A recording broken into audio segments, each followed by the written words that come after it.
Where are all the genius tankaholics now? I hope Masai/Raps management never goes this route ever again. I'm literally sick to my stomach to see Raptors fans adapt this loser mentality. Welcome back, everybody, to Amateur Hour Answers, the new segment on the channel where I read your comments and react to them. If you want a chance for your comment to be featured in the next episode, which comes out every Saturday, then make sure you comment something down below, especially if you agree or disagree with something that is said over the course of the episode today, or comment on any of the other videos I have here on Amateur Sports, the YouTube channel that is dedicated to Toronto Raptors content. Drop a like if you enjoy along the way, by the way. Well, yeah. In the wake of the NBA draft lottery, a lot of the people who were against tanking came out of the woods to victory lap the situation, saying, well, see, this is why you don't tank. This is why tanking is stupid. And we have one person in here, DD Marketing 6731, who feels very strongly about the genius tankaholic. So for preface, I was definitely somebody who felt as though tanking was the right course of action by the Raptors, but people who wanted to tank understand that it's not a guarantee that you're going to get a great pick by tanking. What tanking does is it increases your floor.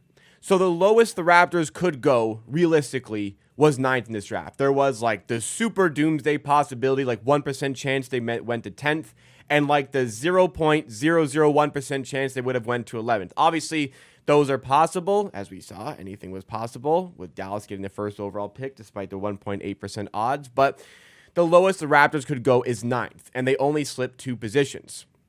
They gave themselves their best chance at getting one of the high picks, but also in a bad scenario, like a 14% chance they fall outside of the top 8, they're still pretty okay with that 9th overall pick. And in the end, the Raptors management decided that it was worth it to risk it for the draft rather than trying to risk it to make the playoffs. Because, like, you know, what if the Raptors had tried to make the play-in? They don't make the playoffs. Now they're drafting 13th or 14th. You'd have a lot of people saying, well, this is why you should tank because it's not even worth it. Or maybe even you make the playoffs, you get swept in the first round, and now you don't have a lottery pick at all, and you got really nothing out of the playoffs. But ultimately, it's very negative to think from, like, with this approach from this user here, like a results-based analysis of the situation.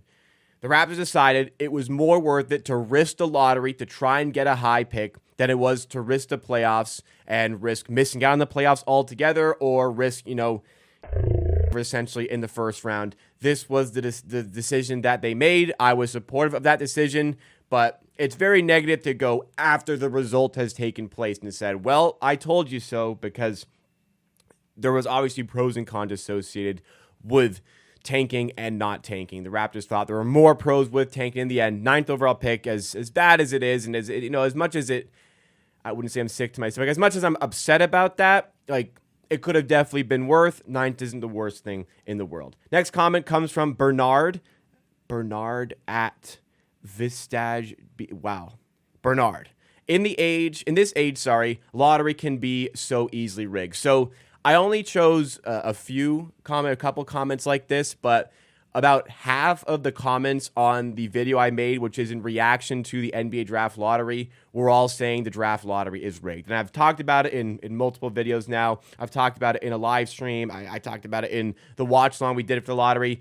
The NBA draft lottery is not rigged. We have all of the associated probabilities ahead of time. We knew there was a chance Dallas could get this pick. They had a 1.8% chance.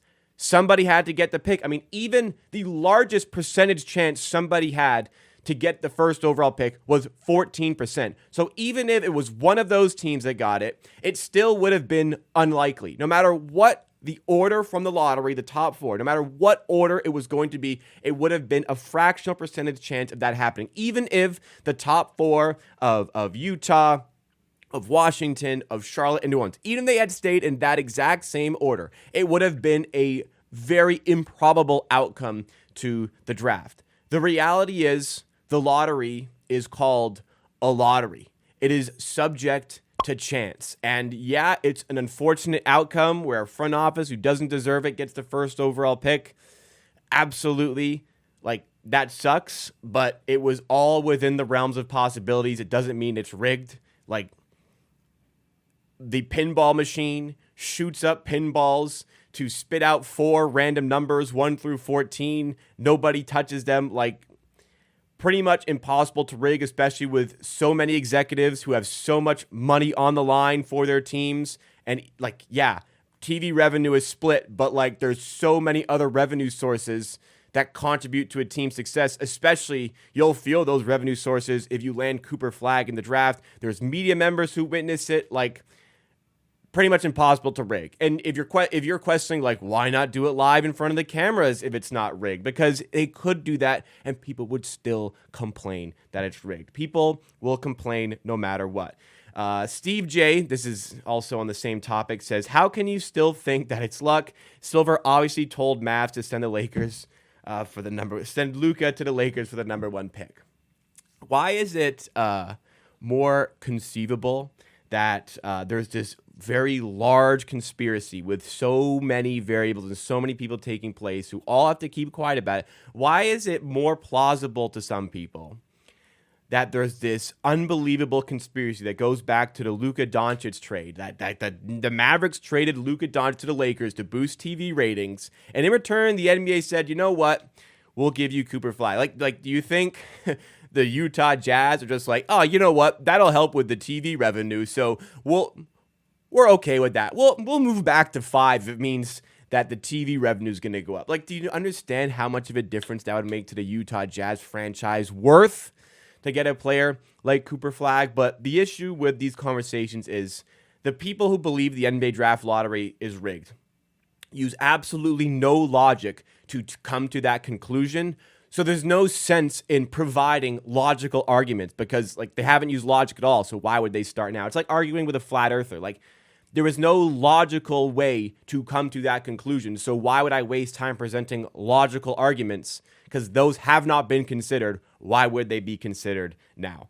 Moving on from the rig conversation, let's go to, we have a user, Nand3596 says, if I were Adam Silver and was looking to rework the lottery, I would make it so that teams after 6 or something in the reverse standings can't get the number 1 overall pick. Essentially 2 lotteries in one. If you think about it, it's clearly not a good option, but it's better than 3 playoff teams getting the top 3 picks all because of injuries ruining their season or your entire fan base calling the lottery rigged after all of that BS. So, like I said earlier, they could do this and people just still call it rigged. Like, people will always call it rigged. People just want to believe there's like a lack of control. They feel more comfortable knowing like, well, there was nothing we could have done about it. It's absolutely rigged. But on the conversation of the lottery, this presents a pretty good argument to changing the lottery because I don't think Adam Silver is going to look at this lottery and think like this is the fairest outcome. Like, hey, it's up to chance. We disincentivize tanking, sure, but I'm sure some internal conversations will happen about changing the lottery. I don't think it will change. As far as changing, it's difficult to find a balance of decentivizing tanking and also like taking care of the bad teams that need help. So I like this where like you have to be bottom 6 in order to actually get the first overall pick. However, it still does create this mindset of tanking. Now the mindset is I have to finish bottom 6. I have to tank hard enough that I finish in the bottom 6 to even have a chance at a player like, for example, Cooper Flagg. So I don't think there's a perfect solution to the lottery. I don't think the NBA will panic at this point and change it. I just think there's maybe we haven't found the best combination of decentivizing tanking and fair to bad teams, but I can't really think of something that's better than this. Maybe like the Jazz fall all the way to 5. Maybe the worst team can fall is 3rd, but then that's still promoting tanking a little bit more, but is it a little bit more fair? I don't know. Comment down below what you think the best way is to restructure the lottery, if you think the lottery should be restructured. Next comment comes from Lumpy Rex 007. This is a 6 and 1. So we're going to do a little bit of rapid fire here because I think I like some of this and I don't. Lumpy Rex says, 1, not a disaster. I call the lottery results a disaster. I don't know. I consider a bottom 14% outcome a little bit like a disastrous outcome from the lottery. Like the Raptors had a 14% chance to fall outside the top 8, and they did. that kind of sucked. 2, this draft had plenty of sleepers outside the top 10. Yes, it is a good draft. The Raptors can still get good players here. That doesn't mean, though, they didn't have a good chance of getting a better player by being higher up in the draft. Yes, the Raptors have drafted successfully 9th previously. What does it matter? We want to be 9th, right? Because, we got DeRozan 9th overall. We got Pirtle 9th overall. We got Tracy McGrady 9th overall. So, the big brain play, of course, was to actually get a lower pick on purpose. Because 8th, who knows? But 9th, we're dynamite when we draft 9th overall. No, you have a better chance, as always, to get the better player higher up. It does not mean, though, you still can't find a good player at 9th overall. Number 3, I agree, tanking is working. I agree. 4, this pick can't miss. If it misses, fire Masai. I wouldn't go that far. Honestly, firing him is kind of dumb because, he's in a contract year anyways. But, hey, let's pretend he's not in a contract year. If this pick misses, I don't think that means Masai Ujiri gets fired. A lot of people involved. Obviously, Masai is the head of that, but there are way more factors that should go into a decision of that magnitude. Number 5, the Raptors still have development time ahead of them. This playoff talk is gone if Scottie or Ingram get injured. That's true. They could have another chance at the lottery if things go poorly next season. Number 6, NBA is rigged. Okay, next one. JD _ is 33. JD, I think, might be 33. If the Raptors miss out on Common Malawash, that is the center coming out of Duke, who they were maybe mocked in a few spots to get around 7th, but have moved down to 9th, of course.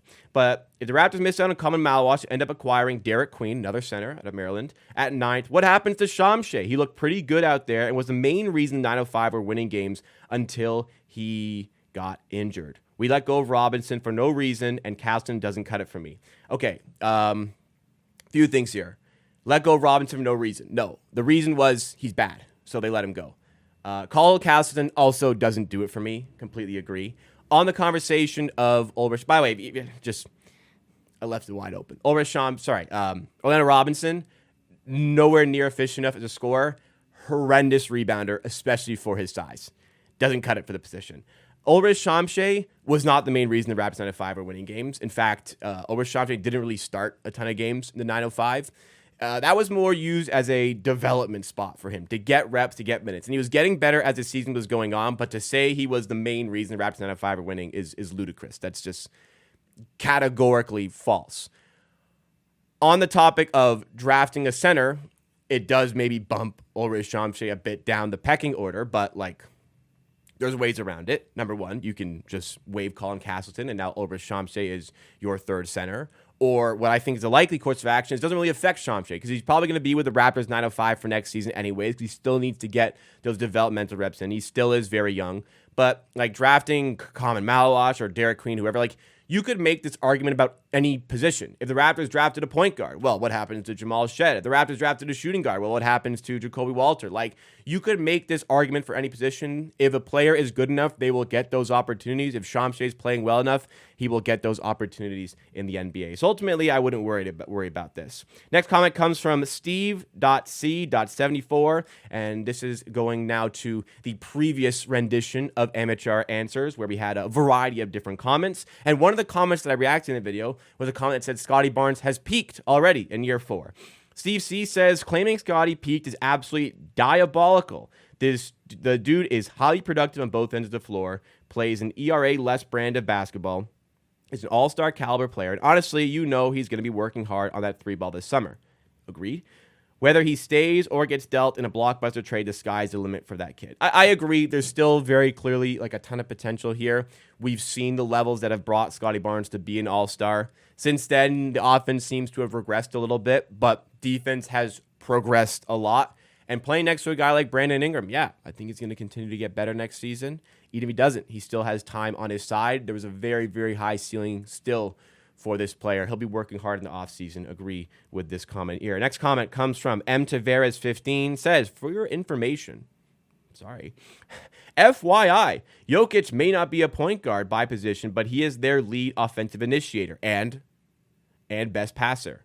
And yes, a lot of ands. VC, Vince Carter, said Barnes should be played more down low, but you missed the fact that Vince Carter said they should play Barnes more like Jokic as the lead offensive initiator. And he can do that from a guard, wing, or forward position. So I never said anything about Vince Carter. It was a comment that mentioned something about that. But on the topic of playing more down low, I mean, I don't know if this comment was directed at me, but I pretty much like agree with everything that was said here. Just because Barnes isn't your point guard doesn't mean he can't initiate possessions. Doesn't mean he can't be the main handler on certain possessions and in certain sets. It's exactly what I said in the last week's video. So again, I don't know if this comment is necessarily directed at me, but yeah, just because you are not the point guard, it does not mean that you can't lead some sets, initiate some sets. But you still need a point guard who can take the bulk of the ball handling duties there and the bulk of the pick and roll possessions. Doesn't mean Barnes can't still have a heavy hand in the offense and the passing and the initiation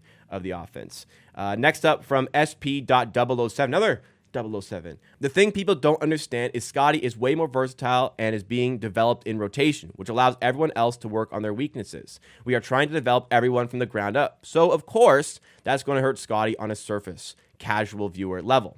Do people realize how young, inexperienced, and lack of spacing this team had last year? Someone like Cade had the exact same role since day one. Mobley has basically had the same role since day one. Franz and Paul have had the same role since day one. If people wanted to see instant results, Nick Nurse should have let Scottie lead his rookie year. That was the perfect opportunity. I mean, not really. It was a team it was a team that did make the playoffs because of players like Pascal Siakam and Fred VanVleet, but also because of Scottie Barnes. But you couldn't let Barnes be the main guy on that team. Anyways, wasn't the perfect opportunity. But of course, those main vets were Fred and Pascal. Oh, I should have read the entire comment. So, yes, absolutely correct here, I think. Barnes has had to adapt to different roles on a season-to-season level. And Cade Cunningham only this year has broken out as that lead scorer because he has struggled with a bit of playmaking. He has struggled with a bit of efficiency in his first 3 years of Detroit. This season, my God, all-star, all-NBA level type of player, but had to maybe build up to get to this point, had to learn the role as that main guard, that main piece on offense in the NBA. So maybe Barnes does need a little bit more time to adapt and also maybe better team around him and better spacing around him, something that Cade Cunningham has absolutely been afforded more often this season. That's just like the example there. But yeah, interesting comment because, yeah, Barnes has had to take on different roles on a year-to-year basis. Now that we've solidified that role, let's see what he can do with another season of that under his belt for next season. So I like the comment and definitely agree here. Blah345 says, Chris Boucher should start at power forward over Scottie Barnes. Better shooter, better rebounder, solid, humble team player. Scottie Barnes complaining to the refs is just pathetic to watch. This, gotta be a boomer, right? Chris Boucher plays the game the right way. You gotta start him over Scottie Barnes. Too busy complaining to refs. I don't really think, Barnes' demeanor was a problem last season. Maybe the year before there were some issues there, but last season I didn't really notice that. Barnes is just the better player in pretty much every way, right? We can't do we have to argue that? Rebounding wise, Barnes, okay, fine, maybe we can give Boucher maybe slightly, but Barnes is a great rebounder. Shooting wise, if Barnes had the same looks as Chris Boucher did, I think he can shoot at similar levels, but we've seen how bad Chris Boucher can be from three as well. But why are we even discussing this? Barnes is so much more versatile, so much more talented in so many more areas than Chris Boucher. Also, by the way, Chris Boucher, we can't afford him. He won't be on the team next season. His contract's going to run out. The Raptors, I think, very likely will not be giving him a new one because they literally don't have the finances to do it. Even if they did, Darko doesn't play this guy. He's not a Darko Rajakovic player. There's no need for the Raptors to bring him back next season. VY95-Z8G. Make some better username, guys. RJ Barrett will be an all-star next season ahead of Scottie Barnes and Brandon Ingram. I would find that very hard to believe. If somebody told me that was going to happen, I would find that very hard to believe, mostly because I struggle to see RJ being higher in the pecking order on offense and essentially getting the same level of usage as guys like Brandon Ingram and Scottie Barnes. I just don't see that happening. Is RJ Barrett talented enough to be an all-star? I definitely think so. I just think he'll struggle to get the usage to actually get ahead of Barnes and Ingram in that sort of conversation. Is it impossible? No.